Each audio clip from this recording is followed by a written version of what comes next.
Eh, kita mulai dengan baca basmalah. Semoga Allah memberkahi dan memudahkan usaha kita di sore hari ini. Bismillahirrahmanirrahim, dan kita sempurnakan dengan doa belajar. Radibillahi rabbah wa bil islami dinna wa bi muhammadin nabiyyu wa rasulah. Rabbi zidni ilma warzuqni fahma. Rabbi sahri sadari wa yassir li amri wa hlul 'uqdatam min lisani yafqahu qawli. Amin. Allahumma amin.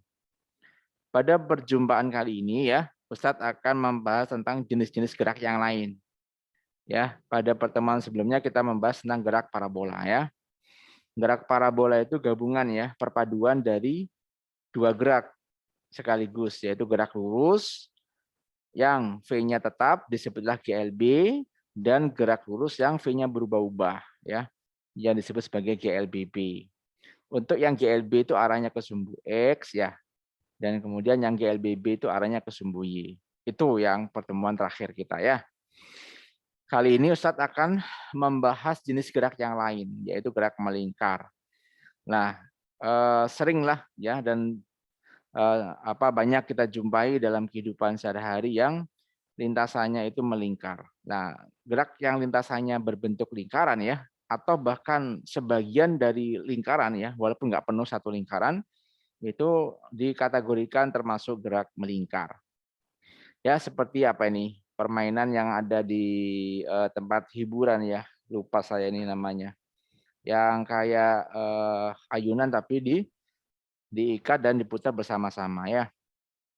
Nah, yuk kita lihat definisi dari gerak melingkar terlebih dahulu ya.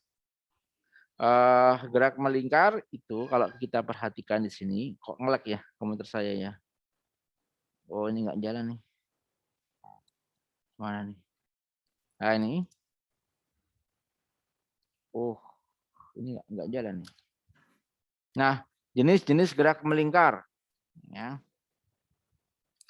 Jenis-jenis gerak melingkar itu banyak ya, diantaranya pada lintasan apa ini, motor acuan balak ini ya, yang di daerah mana, Kalimantan, Sulawesi ya, yang diresmikan oleh Pak Jokowi ya.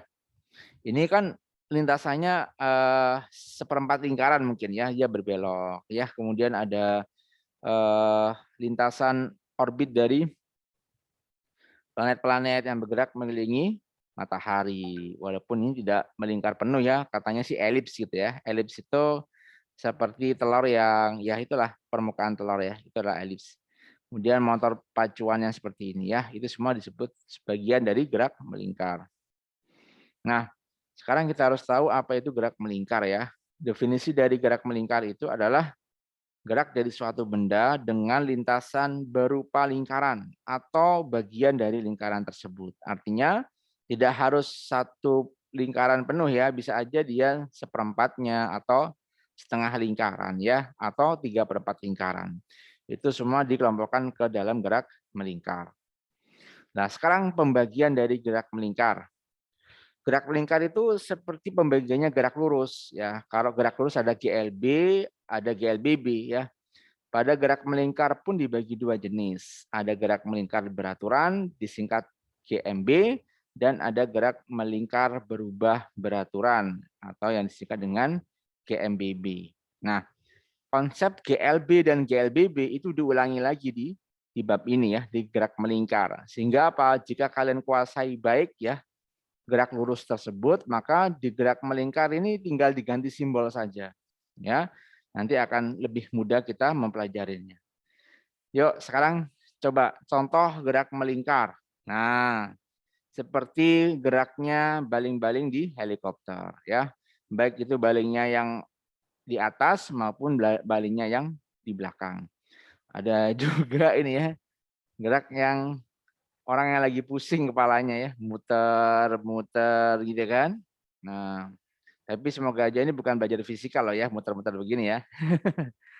Jadi fisika itu enak dan mengasyikkan ya. Jadi geraknya orang yang lagi pusing juga termasuk melingkar gitu ya. Di samping itu juga ada gerak roda-roda gigi ya, di mesin, di motor, di mobil yang menggunakan mesin itu di dalamnya ada ukuran-ukuran yang kecil-kecil dan besar-besar, ya berbentuk lingkaran. Ini adalah contoh gerak melingkar juga. Kemudian sistem roda yang ada geriginya, yang ada porosnya, itu termasuk juga contoh gerak melingkar. Intinya banyak deh gerak melingkar itu di kehidupan kita sehari-hari. Oke ya, sekarang kita coba identifikasi ya, apa ya, mencari suatu besaran apa saja yang ada di gerak melingkar itu. Identifikasi dari apa ini ya, eh, besaran-besaran yang ada di gerak melingkar. Nah, jika kita perhatikan, yang pertama, ya, besaran gerak melingkar disingkat dengan GM dan besaran gerakan lurus ya disingkat dengan GL. Kenapa Ustadz kaitkan dengan gerak lurus? Sebenarnya nanti ada hubungannya antara gerak lurus dengan gerak melingkar. Ya, kalau kita mempelajari sesuatu itu kita bisa hubung-hubungkan ya, maka otak kita itu akan terbiasa dan terlatih gitu ya, mengkoneksikan ya setiap informasi yang baru yang dapat kita terima dengan informasi-informasi yang sudah dapat ya. Jadi bayangkan ada dua informasi yang baru kita dapat dengan informasi yang sudah lama kita peroleh.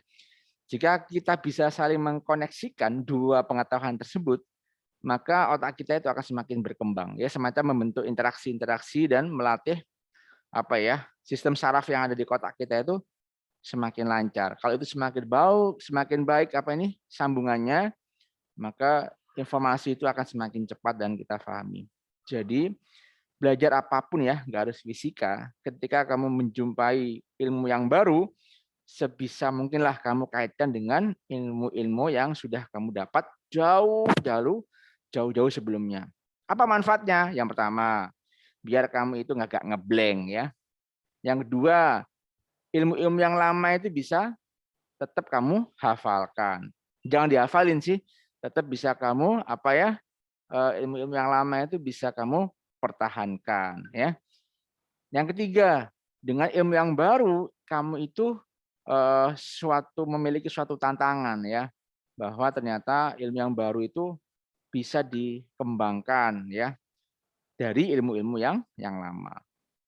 Dari informasi yang lama. Begitu ya.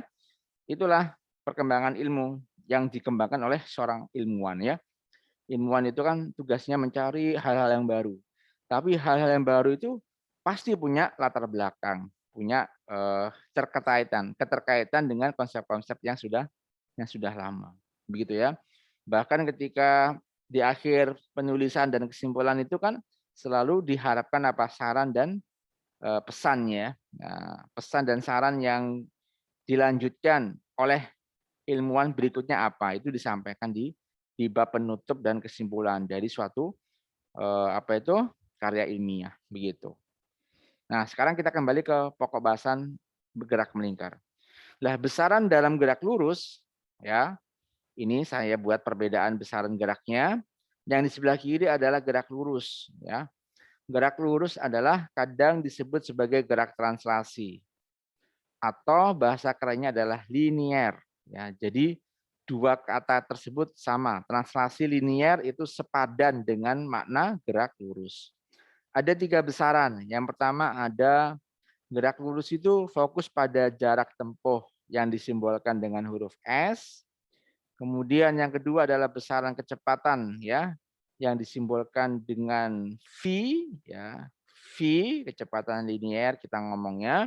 Dan besaran yang ketiga adalah percepatan yang disebut dengan percepatan linier ya, yang ditulis dengan A kecil. Oke ya. Jadi ada tambahan kata di depan. Ada tambahan kata setelah kecepatan. Ada kecepatan linier, ada percepatan linier, maka itu disimbolkan dengan V dan A. Oke, sekarang kita lihat dan kaitkan dengan gerak melingkar. Gerak melingkar itu kadang disebut gerak rotasi atau anguler ya. Jadi dua kata ini sepadan dan semakna. Kata rotasi, kata anguler itu sama aja dengan melingkar. Sehingga gerak melingkar itu bisa disebut sebagai gerak anguler, bisa juga disebut gerak rotasi gitu ya. Sama prinsipnya, juga ada tiga besaran. Yang pertama, ada fokus pada sudut yang disapu. Sudut yang disapu itu kan kita lihat bahwa benda yang melingkar itu kan pasti akan ditanya berapa kali putaran ya. Ingat satu kali putaran itu kan senilai dengan berapa derajat? 360 derajat kan begitu. Kalau dia tidak penuh satu lingkaran, misalkan setengah lingkaran, berapa derajat yang ditempuh gitu kan? Maka 360 derajat tadi kita bagi dua kan? 180 derajat. Dan seterusnya. Misalkan kita menempuh seperempat lingkaran doang. Berarti dibagi dua lagi, 180. Kita bagi dua menjadi 90 derajat. Itu ya maksud daripada fokus pada sudut yang disapu, yang ditempuh tadi ya. Yang disapu adalah theta. Kemudian yang kedua ada namanya kecepatan. Ingat ya, kecepatan di bab sebelumnya kan umum ya, tapi sekarang karena gerak melingkar, maka ada tambahan kecepatan melingkar atau kecepatan angular biasanya orang nyebut ya. Itu disimbolkan dengan omega ya. Ini bahasa Yunani Romawi ya simbolnya. Itu adalah bukan dibaca W ya. Ya, mirip seperti huruf W tapi ini agak melengkung ya. Ini adalah omega bacanya ya. Jadi simbol begini ini adalah namanya omega. Oh, mega gitu ya. Omega. Itu adalah kecepatan sudut atau kecepatan anguler atau kecepatan rotasi. Kemudian yang ketiga ada besaran percepatan. Percepatan pun kita tambahkan dengan kata anguler setelah kata percepatan. Dibaca dengan alfa ya. Jadi alfa itu menunjukkan simbol untuk apa itu? Percepatan sudut atau percepatan anguler atau percepatan melingkar. Gitu ya. Oke. Dari sini ada yang mau ditanyakan tentang definisi kata ini sebelum kita membahas dengan rumus-rumusnya? Semoga tidak ada ya. Yang hadir kali ini sudah ada berapa orang? 5 orang ya. Ada Mbak Baik, Mbak Dinda, Mbak Fatia, dan Mbak Balkis. Yang cowok Mas Pascal belum datang ya. Ya kita doakan aja semoga dimudahkan untuk hadir. Kita lanjutin ya. Di slide berikutnya kalau nggak ada pertanyaan. Jika tidak, nah sekarang kita perhatikan gambar yang di atas gerak lurus ini. Ada gambar apa nih ya? Ada gambar, nggak gerak ya, seharusnya ini gerak nih. Nah kayak gini ya. Ini gambar gerak lurus ya. Nah ini lagi main hula hoop ya. Ini adalah gerak melingkar. Oke, sekarang kita lihat gerak melingkar dari sisi definisi besaran yang lain. Masih membahas tentang besaran gerak melingkar. Nah, ada tambahan ya, ada 3 besaran di sini, periode, frekuensi, dan kecepatan sudut. Simbol periode adalah T besar, simbol frekuensi adalah F kecil, kecepatan sudut adalah omega. Ya, satuannya apa sih? Periode, detik, second, S ya. Kalau frekuensi satuannya adalah Hz, hertz atau dibaca dengan 1/sekon. Sedangkan kecepatan sudut omega itu satuannya adalah radian per sekon. Nah, sekarang kita lihat secara definisi. Periode itu apa? Waktu yang diperlukan oleh suatu benda untuk melakukan satu putaran penuh. Disimbolkan dengan huruf T kecil dibagi N ya. Jadi T kecil ini waktu tempuhnya, sedangkan N itu adalah banyaknya putaran. Misal nih, diketahui roda berputar 10 kali dalam 20 detik. Nah, berapa periodenya? Berarti 20 detik dibagi 10 kali. 20 dibagi 10, berarti 2 detik. Ya, itu maksud daripada periode. Waktu yang dibutuhkan untuk berputar 1 kali. Tadi putarannya sebanyak 10 kali, dibutuhkan waktu 20 detik. Ya, berarti periodenya 20 detik dibagi 10 kali putaran. Ya, dapatlah T-nya adalah 2 detik. Ya. Jadi kalau kita baca, diketahui misalkan periodenya 2 detik, apa maknanya? Periode 2 detik itu dia bermakna benda itu berputar membutuhkan 2 detik dalam 1 kali putaran. Ya. Ustadz, kalau periodenya 5 detik, apa artinya Ustadz 5 detik? Berarti benda itu berputar 5 detik dalam 1 kali putaran. Ya, itu maksud daripada periode 5 detik. Atau gampangnya 1 kali putaran membutuhkan waktu 5 detik. Ya, itu periode. Kalau periodenya 10 Ustadz, apa artinya? 1 kali putaran membutuhkan waktu 10 detik. Ya, itu adalah periodenya. Ustadz, kalau 2 kali putaran berapa? Ya dikalikan 2, 20 detik. Gitu ya. Kalau 3 kali putaran berapa Ustadz? 30 detik dan seterusnya. Gitu ya, itu periode. Kemudian yang kedua adalah besaran frekuensi. Nah, sekarang frekuensi itu menunjukkan apa? Banyak atau jumlah putaran yang dilakukan oleh benda setiap detik. Ya, dibalik ya. Tadi kalau periode itu waktu yang dibutuhkan 1 kali putaran, dan sekarang kalau frekuensi banyaknya putaran yang terjadi dalam 1 detiknya gitu ya. Misalkan diketahui roda memiliki frekuensi 2 Hz. Apa artinya frekuensi 2 Hz itu? Telah terjadi 2 kali putaran dalam 1 detik gitu ya. Kalau 4 Hz, apa artinya Ustadz? 4 kali putaran dalam 1 detik, ya itu 4 Hz dan seterusnya. Paham ya di sini ya? Atau misalkan ada kasus roda berputar sebanyak 10 kali dan terjadi dalam waktu 2 detik. Nah, berapa frekuensinya? 10 kali putaran tadi dibagi dengan 2 detik. 10 putaran dibagi 2 detik, maka 5 ya. Frekuensinya 5. 5 Hz.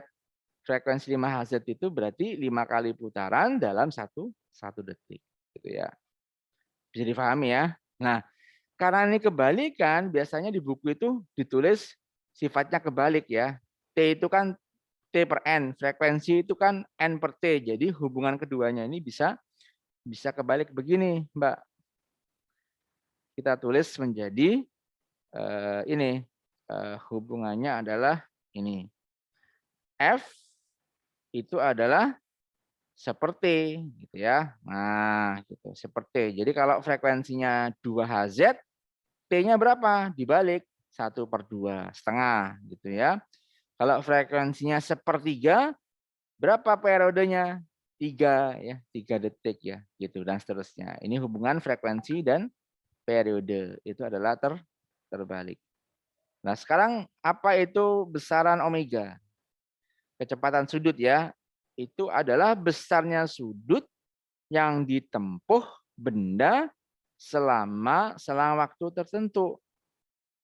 Dalam satu periode sudut yang ditempuh benda adalah 360 derajat atau 2 pi radian. Jadi kita bicarakan satu putaran itu kan harus 360 derajat.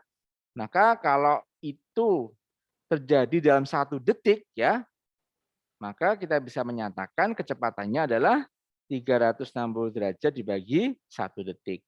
Gitu ya. Paham ya maksudnya?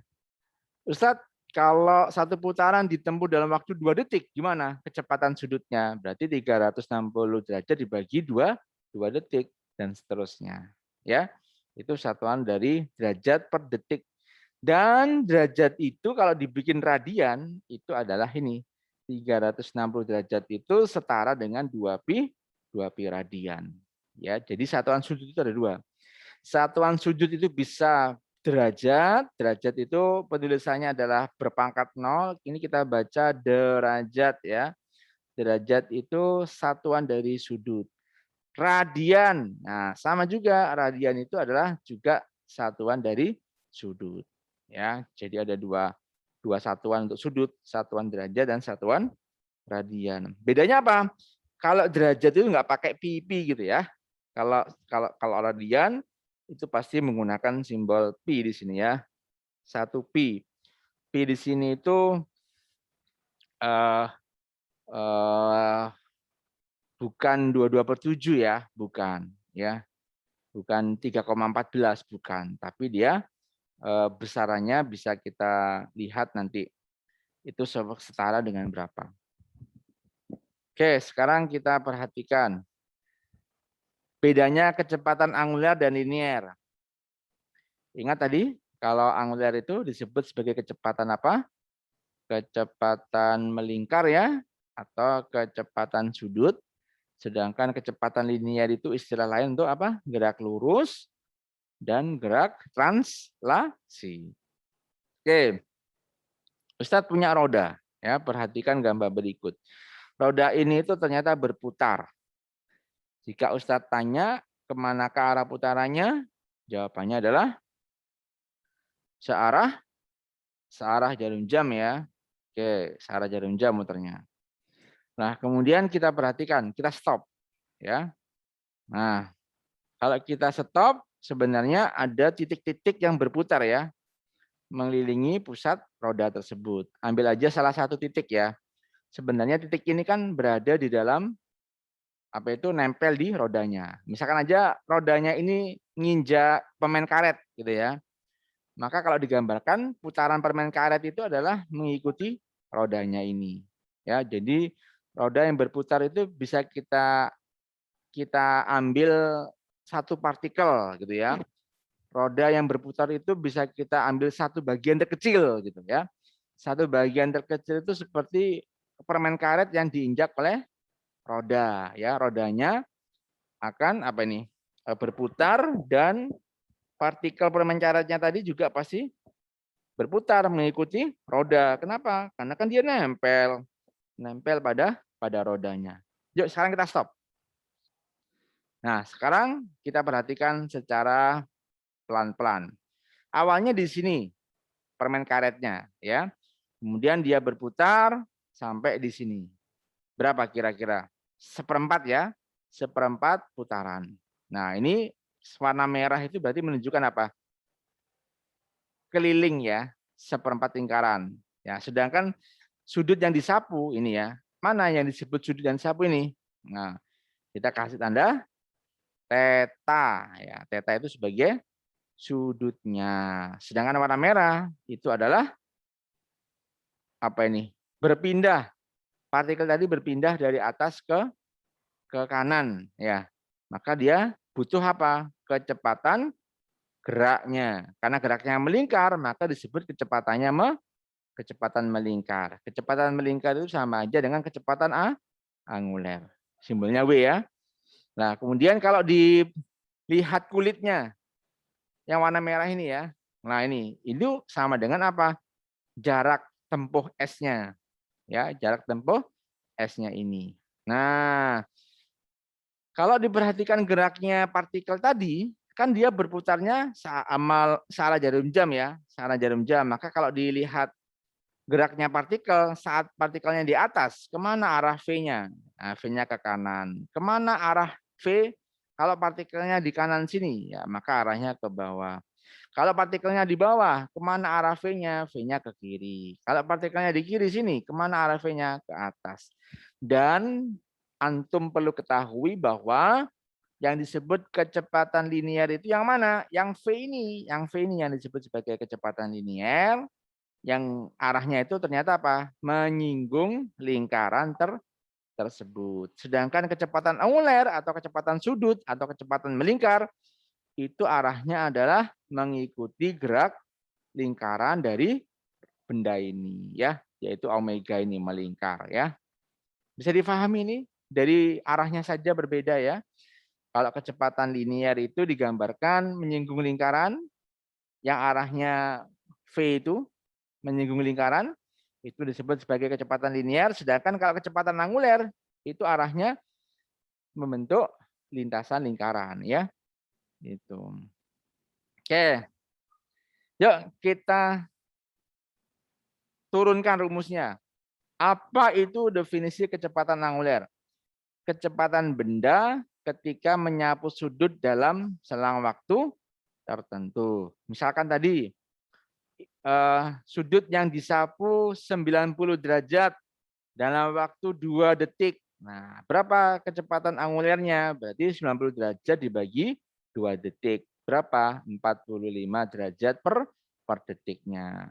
Gitu ya maksudnya ya. Misalkan ada roda berputar sehingga menyapu sudut 150 derajat dalam waktu 5 menit. Ya, gitu ya. Dalam waktu 5 detik. Nah, berapa kecepatan angularnya? 150 derajat dibagi 5 detik. Ketemu berapa? 30 derajat per detik. Gitu ya. Nah, ini rumusnya. Omega adalah kecepatan angular, theta itu adalah sudutnya tadi yang disapu dibagi T kecil ya. Nah, T kecil. T kecil itu adalah waktu tempuhnya. Nah, karena satu putaran itu adalah 360 derajat ya, dan 360 derajat itu sama dengan radiannya 2pi ya. 2pi radian, ya udah tinggal dikalikan 2pi dikali radian. F ya, frekuensi. Nah, ini rumusnya. 2pi F frekuensi adalah apa? Banyaknya putaran yang terjadi dalam 1 detik. Ya, gitu ya. Karena frekuensi sama periode itu terbalik, jadi boleh juga rumusnya 2pi per T. Itu kecepatan sudutnya ya, atau kecepatan angularnya. Yang kedua sekarang, kecepatan linier. Apa itu definisi kecepatan linier? Kecepatan yang telah ditempuh benda, apa itu? Ketika menyapu sudut tertentu dalam waktu tertentu dikalikan jarak benda ke sumbu putar.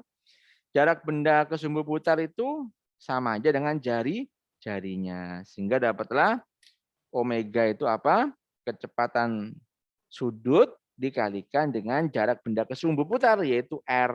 Ya.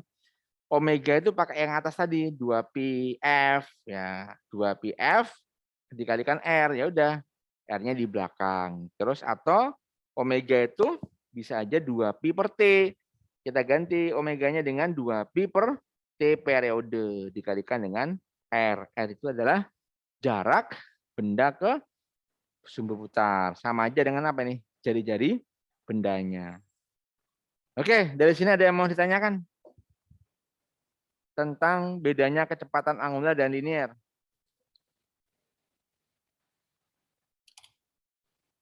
Silakan.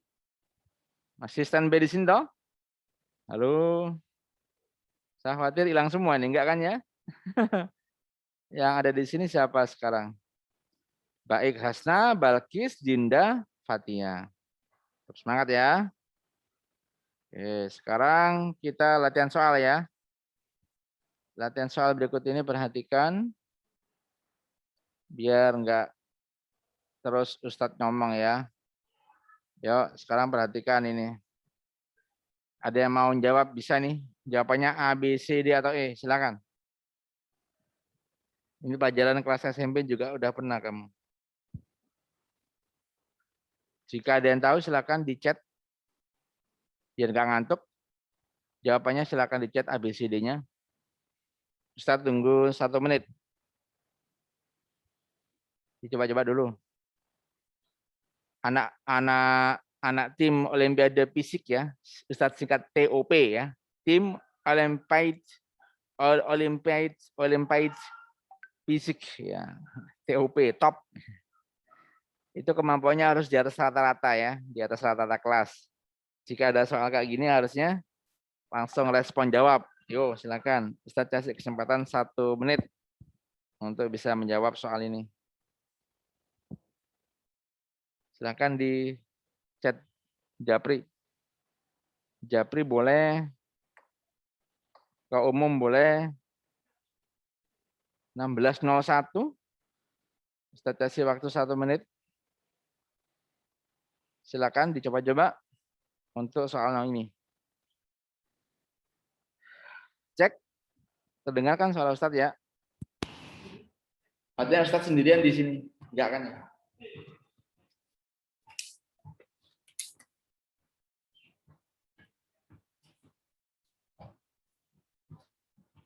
Gimana nih? Cek. Jawab. Biar nggak terlalu nunggu nih. Makanya saya stop dulu aja deh. Rekamannya di pause. Oke. Baik, jadi kita selidiki, kita selidiki dulu ya besaran apa saja yang telah diketahui dari soal ini. Ya, kita tulis, kita list aja terlebih dahulu di atas di sini. Ya, diketahui dari soal ini itu adalah sebuah bola yang bergerak melingkar menempuh 3 putaran ya. Berarti itu menunjukkan banyaknya putaran. Banyaknya putaran itu adalah N ya. N kecil. Ini banyaknya putaran sama dengan 3 kali putaran ya. 3 putaran. Nah, begitu. Kemudian dalam waktu 1 menit ya, itu adalah bukan T besar ya, bukan periode, tapi itu waktu tempuhnya. T kecil ya. Adalah 1 menit. Nah, karena kalau diperhatikan pilihannya itu semua pakai detik ya, maka kita ubah 1 menit itu menjadi detik. Berapa detik, Mbak? 1 menitnya? Halo? 60 detik ya? 1 menit 60 detik. Nah, pertanyaannya adalah berapakah frekuensi? Ya, berarti yang pertanyaan pertama adalah frekuensinya. Nah, ini ya. Dan pertanyaan kedua adalah periodenya. T ya. Berapa periodenya? Ini pertanyaannya. Ingat tadi, definisi frekuensi adalah banyaknya putaran N yang terjadi dalam 1 detik. Nah, kita bagi dengan T. Udah dimasukin aja ya. Jadi N itu banyaknya putaran ada 3 kali putaran. Kita bagi dengan waktu tempuhnya. Waktu gerak muternya adalah 60 detik. 1 menit kan 60 detik tuh. Nah, maka kita dapat ya 3 dibagi 6 aja setengah ya. 0,5 kan? Ya, 0,5 dibagi 10 lagi ya. Maka dapatlah 0,05 ya. 0,05 Hz satuan dari apa itu? Frekuensi. Nah, kita pilih ya. Yang F-nya 0,05 itu kemungkinannya A atau B ya. Jelas C salah, D juga salah, E juga demikian salah. Oke. Kalau periode Ustadz, apa definisi periode? Periode itu adalah waktu yang dibutuhkan, berarti T ya, untuk terjadi 1 kali putaran, berarti dibagi dengan jumlah putarannya. Nah, kita masukkan. Waktu muternya ada 1 menit. 1 menit 60 detik. Ya, terjadi berapa kali putaran? Oh, 3 kali putaran ya, dibagi dengan N. Hanya 30 putaran. Maka dapatlah periodenya adalah 60 dibagi 3. 60 bagi 3 adalah 20 detik ya. Nah, betul. Sehingga jawabannya yang A. Betul semuanya. Hebat. Ustadz, boleh nggak pakai rumus mencari periode itu dibalik aja frekuensinya? Boleh ya. Kalau kamu udah dapat frekuensi, mencari periodenya tinggal dibalik ya. Gitu. Ya, karena periodenya ditanya, frekuensinya sudah diketahui kan, maka tinggal diseper aja, dibalik aja. 0,05. Yaitu kamu balik. Nah, gitu kan. Nah, supaya komanya hilang, atas bawah dikali 100. Ya. 1 dikali 100 adalah 100. Yang bawah dikali 100, komanya hilang, tinggal 5. Ya, sehingga periode T-nya adalah 100 dibagi 5, yaitu 20 second atau 20 detik. Sama ya hasilnya ya. Bisa pakai rumus T per N ya. Jika sudah diketahui periode, maka frekuensinya dapat. Atau sebaliknya, jika diketahui frekuensi, maka periodenya juga dapat. Dari rumus mana? Dari rumus ini. Kebalikan ya. Frekuensi dan periode itu saling terbalik. Maksud terbalik itu atas jadi bawah, bawah jadi atas ya. Diseper maksudnya ya. Terbalik itu diseper. Oke. Alhamdulillah sudah lancar semuanya. Kita lanjut dengan pertanyaan yang berikutnya. Nah, 39. 1 menit lagi. Ya, silakan dikerjakan. Kelajuan anguler. Masih ingat, kata anguler itu sama aja dengan sepadan dengan kata melingkar ya, atau apa itu tadi? Rotasi ya, sama. Dari jarum jam. Dari jarum jam yang penunjuknya adalah menit. Ya, sebuah jam dinding. Berapa kelajuan angulernya? Silakan coba-coba. Dalam waktu 1 menit. Saya stop dulu ya untuk rekamannya, biar kamu juga ada usaha. Berapa sih periodenya jarum menit? Jadi kita tulis T sama dengan jarum menit. J jarum menit. Jarum menit. Berapa nih? 1 kali putaran jarum menit berapa? Waktu ya. Ustaz tanya waktu, bukan sudutnya. Kalau sudutnya pasti 360 derajat kan, 1 kali putaran kan. Pertanyaan Ustaz ini bukan sudutnya, tapi waktu dari, ya betul Mbak Dinda ya. Jadi waktu jarum menit ini 1 kali putaran adalah 60 menit sebenarnya ya, 60 menit. Karena menit masih menit ya. Nah, padahal di pilihannya itu adalah S ini second ya, detik ya. Maka perlu kita ubah ke second atau ke detik ya. Maka caranya adalah dikalikan dengan 60 detik. Karena kan 1 menitnya 60 detik ya. Dikalikan 60 second. Ya. Sehingga dapatlah 3.600 second. Nah, inilah yang nanti kita jadikan pembagi. Siapa yang dibagi? Ya, perhatikan pilihannya. Kalau di pilihannya ini adalah radian per sekon, maka yang dibagi adalah 300. Ya, Bapak ini 2pi ya. Nah, 2pi. Tapi kalau satuannya derajat seperti ini, maka yang dibagi adalah 360 derajat dibagi ini 3.600 second. Dah, kira-kira apa yang didapat? Kelajuan anguler omega sama dengan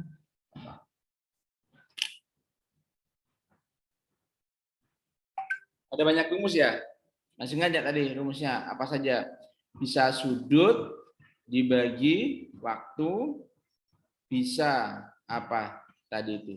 2pi dikali frekuensi atau 2pi dibagi periode. Nah, pakai yang mana? Kira-kira.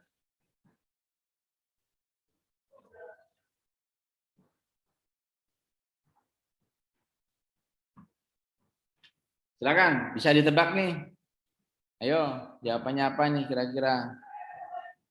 Ustaz sudah kasih clue seperti ini. Silakan. Jika kita perhatikan, yang paling mudah dijawab adalah sebenarnya adalah yang satuannya ini, derajat per S ya. Derajat per S itu kan muncul dari rumus ini. Theta dibagi T ya. Kalau kita gunakan rumus theta dibagi T, maka tetanya adalah sudutnya. Sudutnya yang satuannya derajat. 1 kali putaran berapa derajat? Ya, 360 derajat ya. Kita bagi dengan T. T itu waktu tempuh. Waktu tempuh dari jarum menit 1 lingkaran. Ini kan waktu tempuhnya 3.600 second. Kita bagi dengan 3.600 second. Ya. Maka nanti ketemulah 360 dicoret 360. Ada 1, 10 di bawah. Ya, 1/10. 1/10 adalah 0,1. Satuannya nggak boleh dicoret. Ini masih derajat. Yang bawah S masih per second. Ya. Pilihannya 0,1 kan hanya 1. Ya udah jawabannya yang B. Gitu ya kira-kira ya. Tahu cepatnya. Paham di sini? Ustadz, kalau pengen tahu jawabannya pi per 1800 gimana? Ya, karena ada pi-nya, maka kita gunakan rumus yang ada pi-nya. Ya, kita pakai yang bontot, yang paling belakang itu, yaitu 2pi per periode. Ya, periodenya itu adalah waktu yang ditempuh oleh jarum menit dalam satu kali putaran. Nah, itu kan sudah kita selidiki tadi, bahwa jarum menit itu membutuhkan waktu 3.600, berarti 2pi dibagi 3.600. Oh iya, karena pakai pi, satuannya bukan derajat lagi, tapi radian per, nah 3.600 ini adalah satuannya second, detik, S. Nah, sudah, nanti rad per S, ketemu ya, rad per S, radian per S. Pi-nya nggak bisa dicatat dengan siapapun, jadi pi-nya masih di atas per, sedangkan 2 sama 3.600 bisa disederhanakan. Yang atas dibagi 2, 1, yang bawah dibagi 2, 3.600 dibagi 2, maka dapatlah 1.500 dalam satuan radian per second. Ya, jawabannya yang B. Bisa dipahami ini? Acukan jempol jika paham.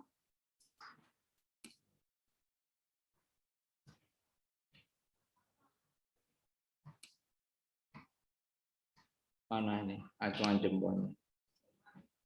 Paham ya? Mbak Dinda, Virus, Mbak Baik, Mbak Balkis, Mbak Fatia. Paham ya? Oke. Kita lanjutin ya. Kita lanjutin lagi sampai khatam. Siap-siap? Melihat berikutnya?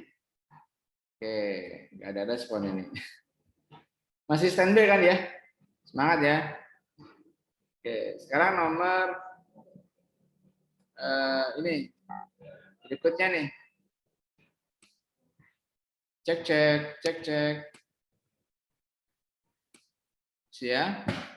Oke, nih silakan dijawab. 1 menit. Sebuah roda bergerak melingkar dengan frekuensi sudut 240 rpm. Jika jari-jari roda tersebut adalah 20 cm, berapakah laju linear dari roda tersebut? Gimana? Bisa nggak? Apa itu Ustadz RPM? Oke, Ustadz kasih dulu ya konsepnya. Jadi kata RPM itu diambil dari singkatan yang kepanjangannya ini. Jadi kalau ada kata R, kemudian ada P, ada M, nah, itu dia bermakna sama aja dengan R itu adalah rotasi, ya, P itu adalah per, M itu menit. Ya, jadi rotasi per menit. Gitu. Itu RPM. Oke, ya. Kalau 1 RPM apa artinya? Kalau 1 RPM berarti ya kita bikin 1 kali putaran, 1 kali putaran ya, 1 kali rotasi per 1 menit. Per 1 menit. Nah, itu yang maksudnya RPM. Paham ya? Nah, itu. Oke, jadi kalau 240 RPM apa artinya, Ustaz? Telah terjadi rotasi sebanyak 240 kali dalam waktu 1 menit. Nah, itu berarti. Jadi kalau kita ngomong 240 RPM, berarti kan ada 240 kali putaran, ya. Nah, terjadi dalam waktu 1 menit. Nah, itu maksudnya 240 RPM. 240 putaran dalam 1 menit. Oke, sekarang kamu cari. Jika jari-jari roda itu adalah 20 cm, berarti itu apa? R-nya ya. Jari-jari ya, 20 cm. Nah, padahal di sini pilihannya pakai M per S. Jadi dirubah nih, sentimeter dirubah ke meter. Kita bagi dengan 100 ya. Dapatlah 0,2 meter. Itu berarti jari-jarinya. Pertanyaannya, berapakah laju linear? Laju linear itu adalah V-nya. Berapa V-nya? Dalam satuan M per S. Oke, silakan dicoba-coba. Pakai logika apapun, terserah. Menggunakan yang mana? Pakai logika boleh. Pakai rumus yang sudah saya kasih konsep di awal juga boleh. Saya kasih waktu 1 menit ya. Buat coba-coba ya. Saya pause dulu recording ya. Jadi logikanya adalah itu. Jika kita mencari kecepatan V, ya yang kecepatan linear itu kan pelajaran sebelumnya kan tentang apa? Jarak dibagi waktu kan? Nah masalahnya ini kan dia itu jaraknya kan sesuai dengan lintasan geraknya. Dan lintasan geraknya kan adalah melingkar ya. Sehingga mencari jarak di sini itu sama aja dengan panjangnya keliling lingkaran itu gitu ya. Nah, masih nggak mencari keliling lingkaran? Ada diketahui R ya, jari-jari. R itu adalah jari-jarinya. Rumusnya adalah 2pi dikali jari-jari kan? Bukan PR kuadrat ya. Kalau PR kuadrat itu kan mencari luasnya lingkaran ya. Kalau mencari keliling lingkaran kan 2PR ya. Nah, jadi kan bisa dong kita ganti gitu ya. S-nya itu menjadi 2PR. Tapi ingat, ini baru 1 kali putaran gitu ya. Padahal kenyataannya dia itu berputar sebanyak 240 kali putaran gitu ya. Berarti kalau begitu S-nya bisa kita nyatakan sebagai apa ini? 240 kali putaran ya. Dikalikan dengan apa? Keliling 1 putaran gitu ya. Keliling 1 putaran. Paham ya maksud saya?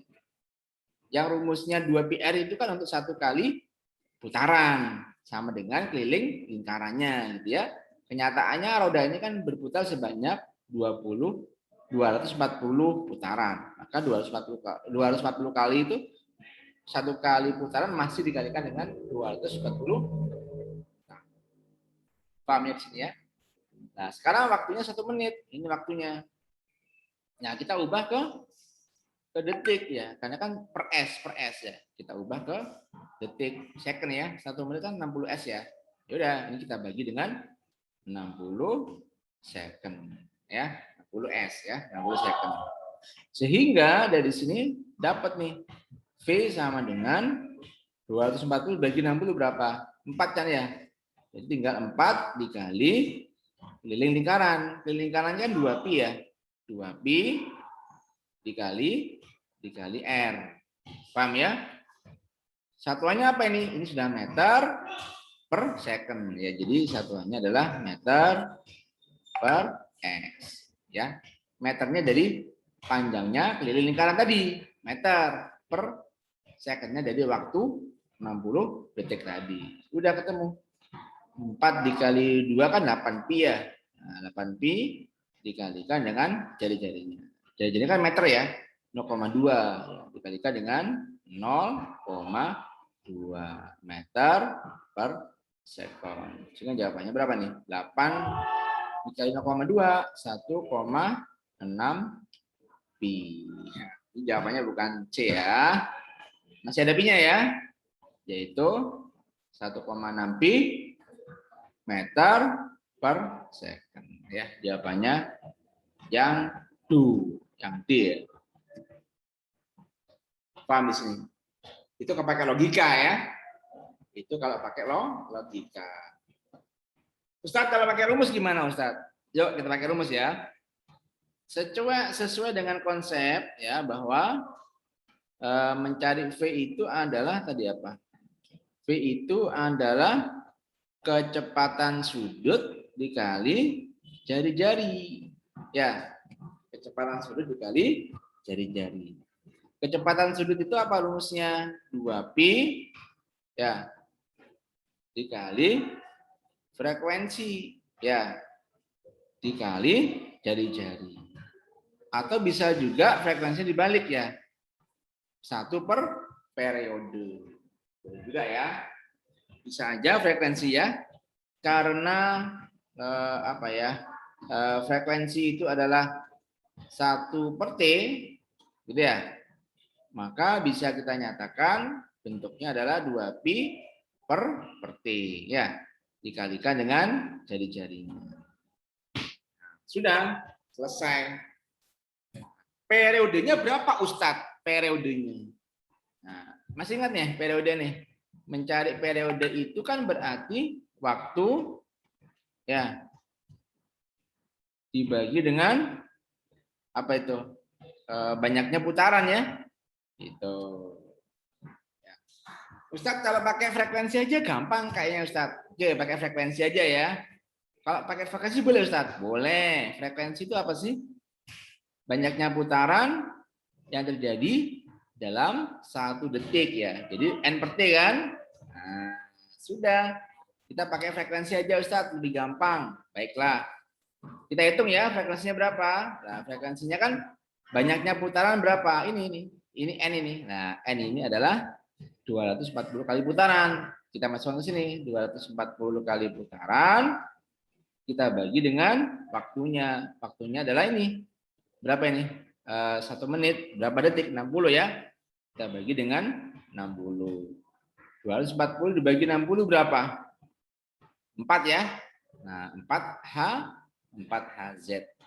Ini adalah frekuensinya ya. Nah, karena kita pakai frekuensi, pakai rumus ini aja 2πfr ya. Oke, saya pakai yang 2πfr ya. Jadi V sama dengan 2πfr ya. Oke, dimasukkan 2 ini pi ya. Dikali pi dikali F-nya tadi yang ini 240 putaran dibagi 60 detik. Ketemulah 4Hz dikalikan 4 dikali R. R-nya itu jari-jarinya. Berapa ini? 0,2 ya. Nah, dikali 0,2. Jadi berapa nih? 2pi dikali 4 0,8. 0,8 dikali 2 kali 4 0,8. 2 dikali 4 8 ya. 8 dikali 0,6 adalah 8 dikali 0,2 adalah 1,6. Ada pi-nya ya. Masih ada pi-nya nih. Nah, pi dalam satuan meter per sekon. Ya, sama kan hasilnya? Nah, boleh gunakan pakai konsep ini ya. Atau boleh pakai logika. Ini ya logikanya ini. Gitu. Bisa difahami nih. Penjelasan Ustadz. 2 caranya boleh. Kamu bebas mencarinya. Yang penting logikanya masuk gitu. Jadi kecepatan linear itu boleh jarak dibagi waktu, tapi jaraknya harus menghitung keliling lingkaran. Dan jangan lupa dikalikan berapa kali putaran gitu ya. Lalu kita bagi dengan waktu. Atau boleh pakai konsep V itu adalah omega dikali R. Omeganya itu 2pi F dikali R. 2pi FR. Nih yang mana? Serah. Bisa dipahami nih ya?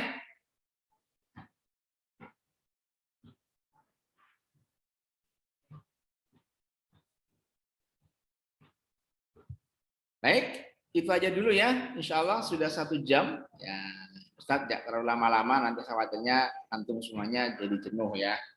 Yang penting pelan-pelan dikit-dikit ya. Baik, sebagai bukti ini saya stop dulu ya untuk apa ini rekamannya.